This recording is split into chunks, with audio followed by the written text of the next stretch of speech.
We're making a video splitting a stone. This is a piece of white Alaska marble about 16 inches thick. And the first thing you have to remember when you're breaking stone is that with the pins and feathers is that it breaks best. And sometimes it only breaks if you do it right in the middle. So I'm breaking this right in half. If I was going to say I'm going to try to break it here, I would have very little luck. What would happen is it would just fall off and go like this. So to break a stone, always think about breaking it right down the middle. The first step, I've already drilled this, but the first step is to drill a series of holes in the stone.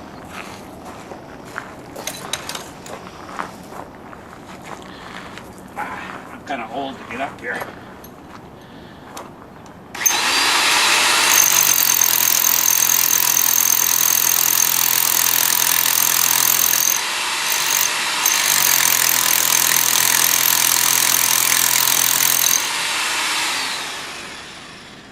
Okay, after you drill the holes, as you can see they did in the quarry here, probably around 1910, and here with a big drill, also probably done around this, somewhere between 1900 and 1920, and probably done with steam drills, maybe with air, but more likely steam. Then the next step, I drill the holes about 6 inches apart. If you're splitting things like you see on television, on this old house, they're splitting little 6-inch stones. They can go a long ways apart. But for a stone this big, you need to get the holes pretty close.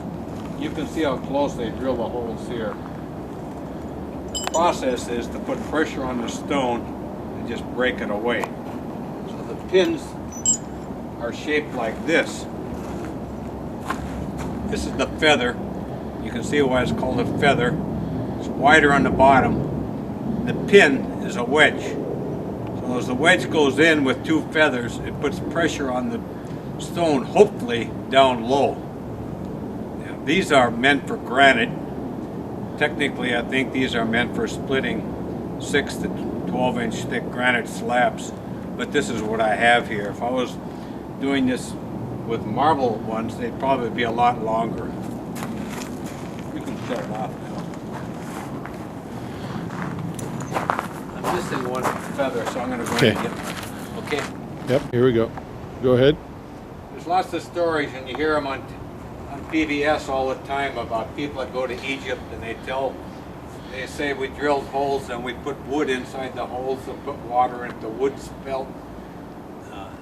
swelled up and broke the stone. I tend to doubt if any of that's true, and I think if any of it was true, it would be reproduced these days in experiments. I think I could fill all these holes with plugs of wood and pour water in and wait for hell to freeze over before the stone broke.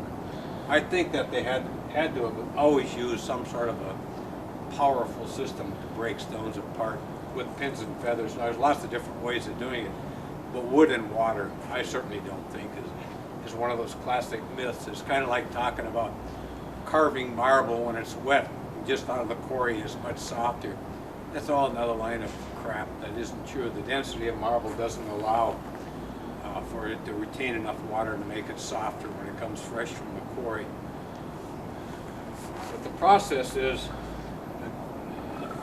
normally if you were doing this professionally, which I have done in my younger days, drilling granite slabs, number one in a quarry where we broke ledges 30 and 40 feet long, 12 feet, 8 and 12 feet deep, with great big wedges. Also, I've done a lot of drilling with 6 and 8 inch thick granite slabs for cemetery curbing. And I'm sure that's the way all the curbing is also split out back east. But normally what you do then is you take a tracer, which is a pointed chisel with a carbide tip, and you carefully score where you want it to break. You'd also score all the way along here. I'm not going to do that because I don't necessarily want a perfect break. but it would make it a lot cleaner break if I did that. That's one of the uses of a tracer. So normally you start on one end,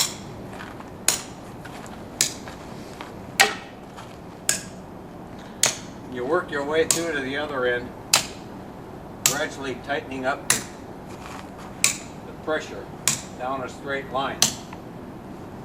It's always good to watch it, because sometimes a big stone breaks and can fall right on your foot. So it's very important to have blocks supporting the stone, because you never know when it's going to come.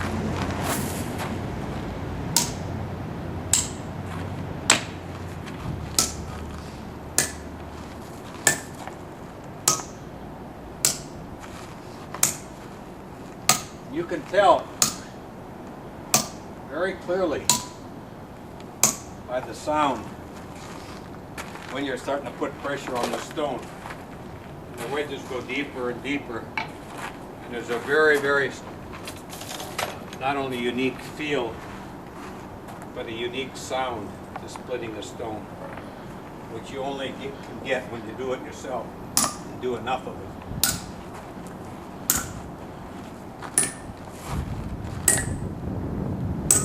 You hear how it's getting deeper and deeper.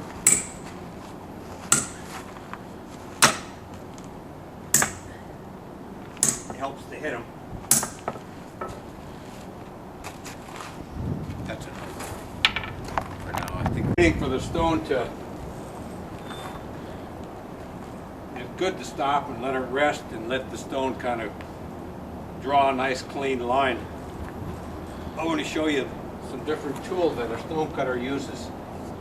This is the tracer, silicon carbide point, and sharp, and it's meant for breaking stones in half. As an example, this 6-inch piece of travertine, I could physically drive a line through here and snap it right in half with this tracer.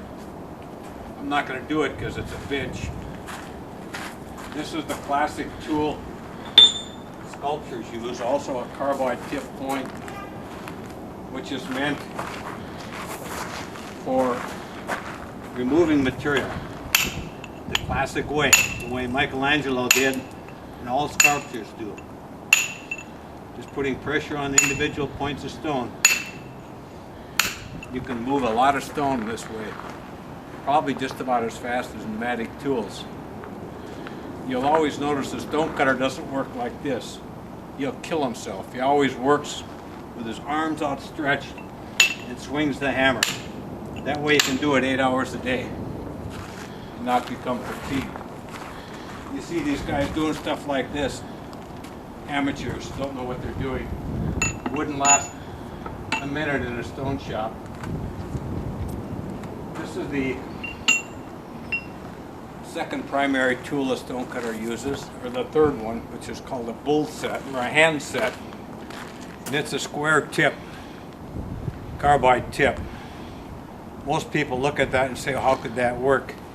What it does is used for pitching stone.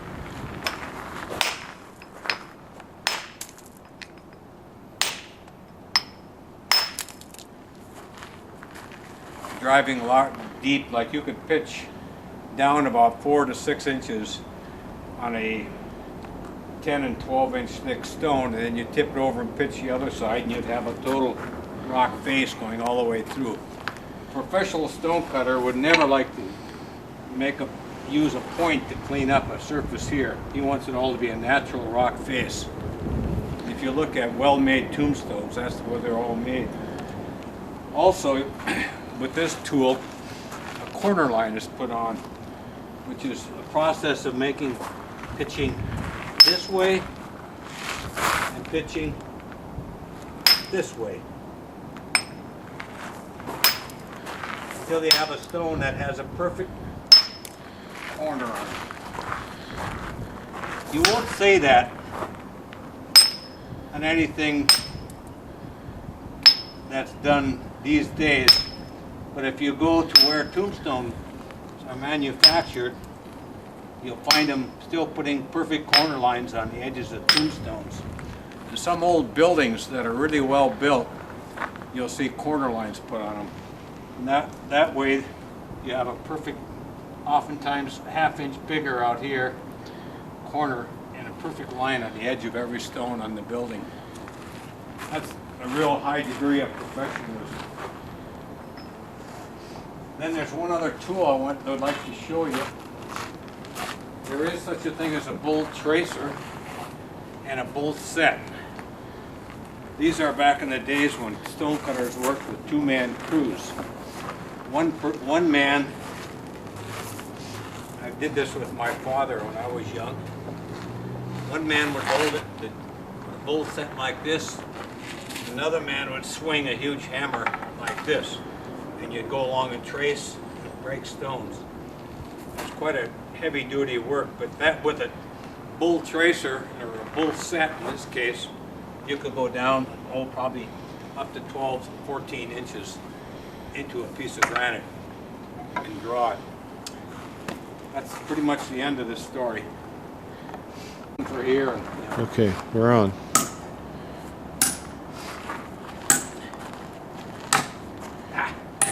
Gotta hit him.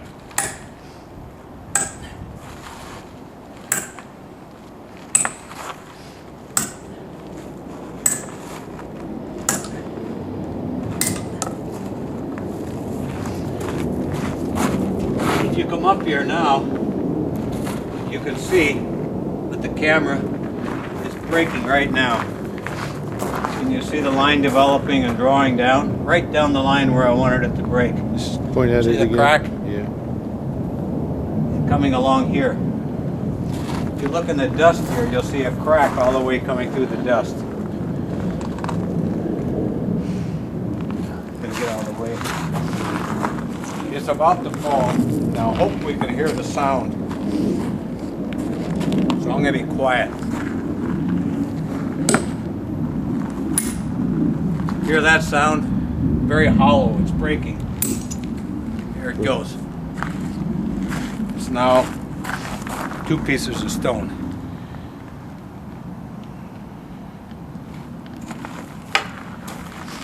And a very nice break.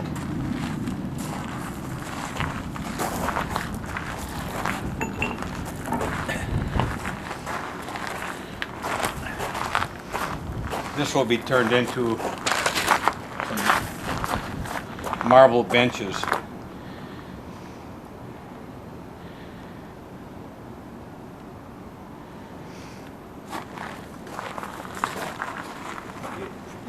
Okay.